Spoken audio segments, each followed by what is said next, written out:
2 দিনের মধ্যে দ্বিতীয়বারের মতো যুদ্ধবন্দী বিনিময় করল রাশিয়া ও ইউক্রেন। সংযুক্ত আরব আমিরাতের মধ্যস্থতায় আলোচনার পর শনিবার 14 সেপ্টেম্বর 206 জন যুদ্ধবন্দী বিনিময় করল দেশ দুটি।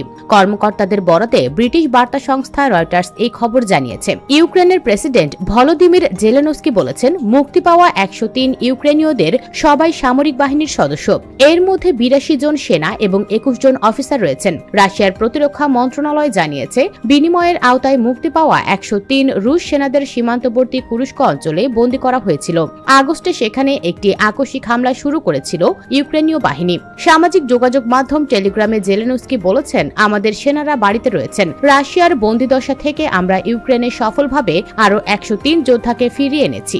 জেলেনস্কি কিছু ছবি পোস্ট করেছিলেন, যেগুলোতে সেনাদের নীল ও হলুদ রঙের জাতীয় পতাকায় মোড়ানো থাকতে একে অপরকে আলিঙ্গন করতে, মোবাইল ফোনে কথা বলতে এবং অজ্ঞাত স্থানে গ্রুপ ছবি তোলার জন্য পোজ দিতে দেখা যায়। আমিরাতের রাষ্ট্রীয় বার্তা সংস্থা WAM বলেছে, এই বন্দি বিনিময়টি সংযুক্ত আরব আমিরাতের মধ্যস্থতায় হয়েছিল। তাদের মধ্যস্থতায় 2024 সালের শুরু থেকে এ পর্যন্ত এ ধরনের 8ম বিনিময় হয়েছে। 2022 সালের ফেব্রুয়ারিতে ইউক্রেনে রাশিয়ার সর্বাত্মক হামলার পর থেকে ঘন ঘন যুদ্ধবন্দী বিনিময় করেছে কিয়েভ ও মস্কো।